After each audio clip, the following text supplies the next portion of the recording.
Nostradamus. Isang pangalan that while I'm growing, tumimo agad sa aking isipan. I mean sa aking murang kaisipan. Sapagkat side by side, kahit saan, marami ang nakapanood nung The Man Who Saw Tomorrow. Ito po ay isang pelikula na iproduce noong taong 1981, wherein sa naturang DVD na po ngayon dahil kami po ay may kopya ng DVD niyan, makikita po sa DVD ito na isang documentary na ang daming inihula ni Nostradamus na bagamat yung agwat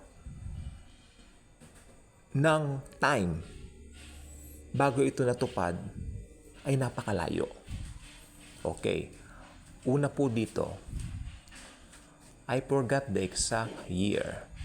Pero merong inihula si Nostradamus na sabi niya, sa taong ito, huhukayin nila ang aking bangkay para uminom ng alak sa aking bungo. Pero ang sino mang iinom ng alak sa aking bungo ay mamamatay. Alam po ninyo, after ilang years, yung eksaktong year na sinabi ni Nostradamus, meron po mga lalaki na lasing. May isang mayabang doon, sabi niya, sige nga, papatunayan ko yung sinasabi ni Nostradamus na kung sakaling iinom ang sino man sa kanyang remains o kalansay o bungo, ay mamamatay.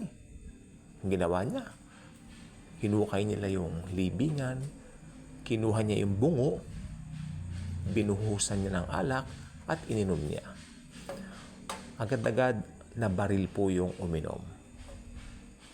Pagkatapos, napag-alaman na meron palang nagkaroon ng parang gulo o habulan, at yung bala na nagbabarilan naligaw, stray bullet ang pumatay doon.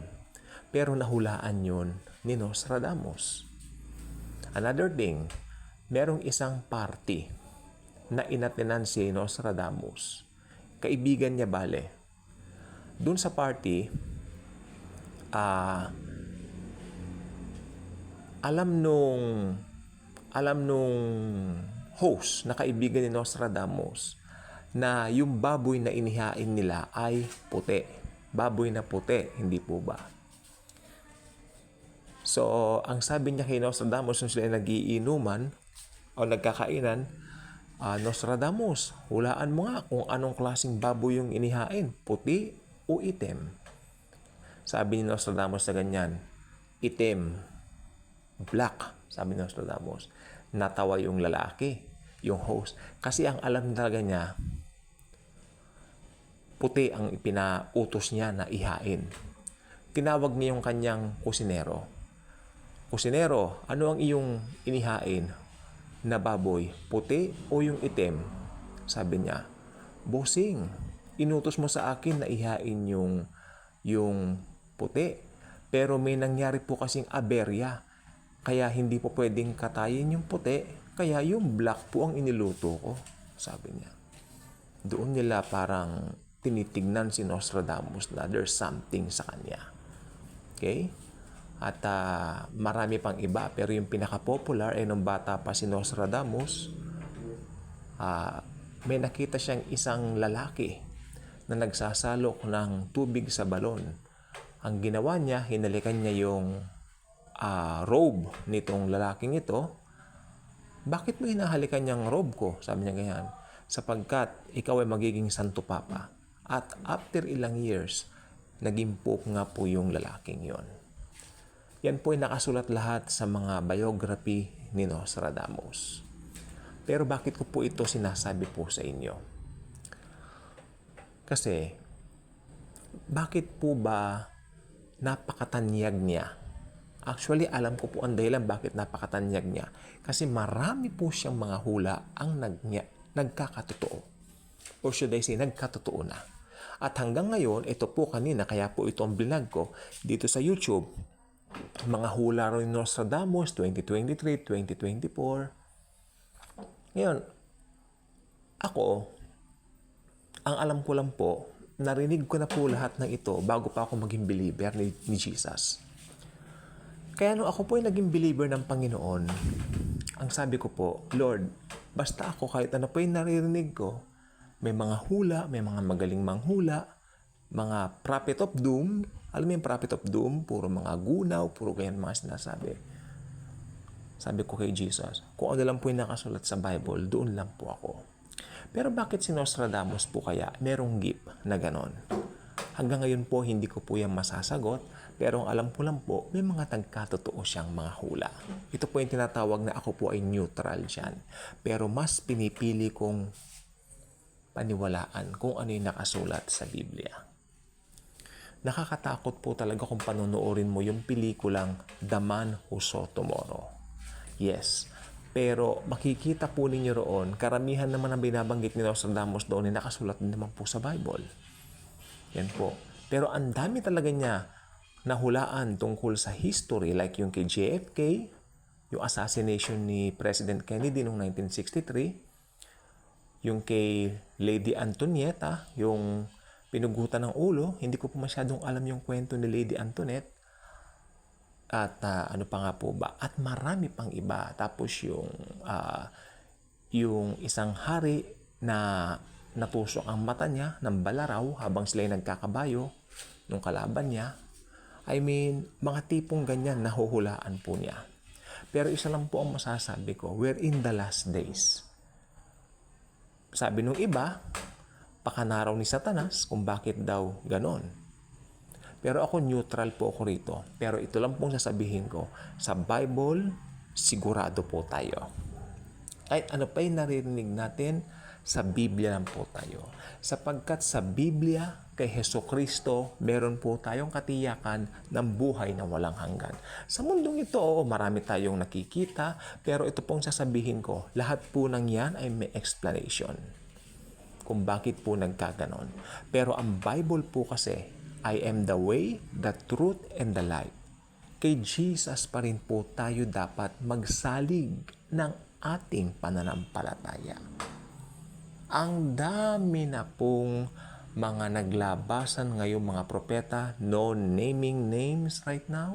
Meron pong isang kilala ngayon sa Pilipinas, panay ang sabi niya, pati ang Pasig, pati ang Maynila, taga dyan tayo. Dyan po kami nakatira. Pero sabi ko, Lord, protected mo ng banal na dugo mo ang Maynila. Mahal mo ang mga taga Maynila. Mahal mo ang buong Pilipinas, Lord Jesus. Hindi mo kami pababayaan. Mas maganda isalig natin sa Word of God, sa Word of the Lord Jesus Christ, ang ating pananampalataya at pananalig. Kesa kung saan-saan o kung kani-kanino mga famous o mga popular na mga visionaries tulad ni Nostradamus o kahit na sino pa. Kahit sino pa sila, kahit nagkatotoo pa yung mga hula nila, I don't care. Basta't ang alam ko, si Jesus is the way, the truth, and the life. Kaya kung hindi pa kayo nakasubscribe sa ating channel, I invite you to do so. Click the notification bell, share the love of Jesus. By the way, kung meron mang isang magaling sa prophecy, yun ay walang iba kundi ang ating Panginoong Jesucristo. Si Jesus lang po talaga ang nanghula na lahat ng kanyang mga hula ay nagkatotoo. Walang nagmintis, walang pumalpak, lahat po ng inihula po niya ay nagkatotoo po. Dahil siya ay Diyos. Siya po ang author ng buhay. Siya ang author ng lahat-lahat ng ito. At balang araw, si Nostradamus o ang kahit mang sino dyan na marunong manghula raw ay kung ano-ano, lahat po sila ay haharap sa hukuman ni Kristo. Dahil si Jesus lang po, sa Kanya lang po tayo lahat magsusulit. Whether we do good or bad in this world. Pero kung mananampalataya ka, bibigyan kanya ng paghatol according sa reward. Pero hindi kanya hahatulan para i-judge o hatulan pa para ikaw ay condemn. Hindi po. Ikaw po ay i-judge according sa ginawa mo sa mundong ito para bigyan ka ng reward. Pero kung ikaw ay isang unbeliever at hindi tumanggap sa Panginoong Hesus, sasapitin mo ang lake of fire. Yan ang masaklap na kapalaran ng mga tao na hindi naniniwala kay Jesus. Mas pinipiling paniwalaan ng lie o ang kasinungalingan ng dyablo kesa sa Panginoong Hesukristo. Kaya if you are wise, if you are truly and really wise, you will believe in Jesus. Thank you, and Jesus truly loves us all.